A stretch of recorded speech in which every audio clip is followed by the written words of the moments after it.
around the world in crash, you know. This one here wasn't the exception. Those are little fish that are jumping. Wherever you see that white water, is the place where you're going to stay in an all-inclusive package. Fish that are jumping out. You see those rocks to the left side? Embassy Suites, Hilton. This bay is Tangaluga. That is the place for them. Tangaluga is the most developed of all the different bays. It includes the largest Club Med in the Western Hemisphere, an 18-hole golf course, a shopping center, restaurants, and 5 different beaches. Listen carefully and you'll hear our tour guide tell us that the maximum height of a building is 5 stories. The reason for this is that this is the epicenter for earthquakes in this area of Mexico. I didn't tell you about the maximum height of all the buildings. And what is that? The maximum height is restricted to no more than 5 floors because we are trying to prevent future accidents. I'm talking about earthquakes. Whenever we have an earthquake in Mexico, the epicenter is in between Guerrero and the state of Oaxaca. So also in that we are paying the the 3rd floor and kind of dark red, you know, in the race. So this is something new in Mexico we are putting. There will be no high rises, never high rises here. As we travel towards the next bay, we are going to be passing the spectacular blowhole.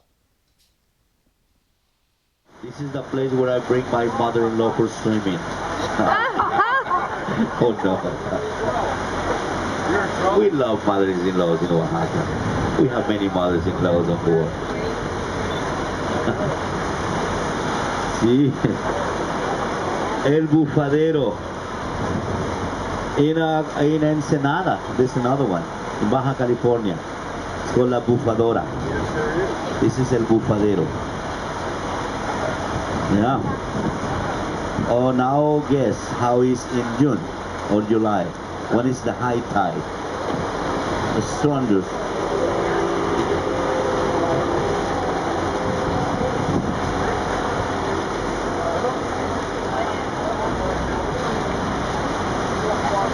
The water is little green, little murky. You know, with this kind of current we're having now, it gets it's getting this color. But in April, May, when the equator water is here, it's so clear blue, like electric blue, you know. And there are a lot of trying to have this big. You know, we hear how 2 companies. I hear Club Robinson and Nico's Hotel. This is part of the national park. And thanks to a rider, just about 80% of Huatulco's Sierra Madre mountain lower lands, nearly 42,000 acres, have been set aside as a natural preserve. All the 9 bays, make a scenic road connecting the 9 bays as part of the Mexican government's long-term resort development project, both coasts of Mexico were carefully examined for potential.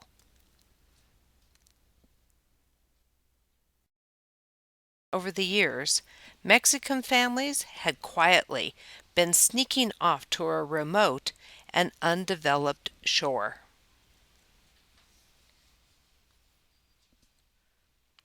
Along a 22-mile stretch of pristine coastline, 9 wide bays, and several charming fishing villages were becoming known for their beauty and fresh seafood.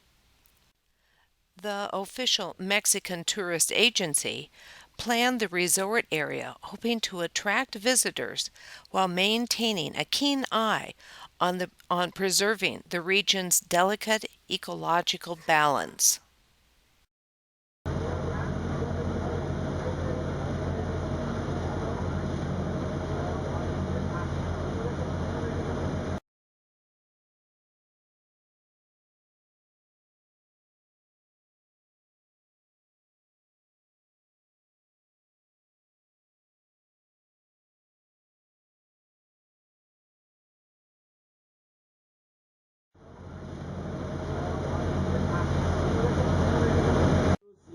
harbor, and La Crucecita is inland. To get to La Crucecita, cab for $2 will take us to La Crucecita, typical Mexican town with a plaza. Here in Santa Cruz we have some coffee shops. The coffee shops are offering the Café Pluma. Café Pluma is a local coffee. Something we taste always here, you know, we're saying Huatulco is the Café Pluma. I can see some red tide. There is like red tide in the water. To the right hand, there is like a red tide coming to shore. Oh my.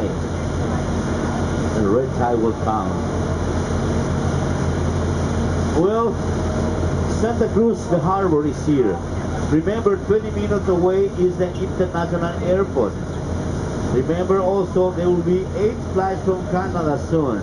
8 charter flights, non-stop charter flights from Canada to Huatulco. A lot of people from the west side of Canada. This was really a fun excursion for the day. Being out on a catamaran kept us very cool for an extremely hot day. We saw some marvelous sights, learned a lot about the area, and it certainly was a very interesting and relaxing day.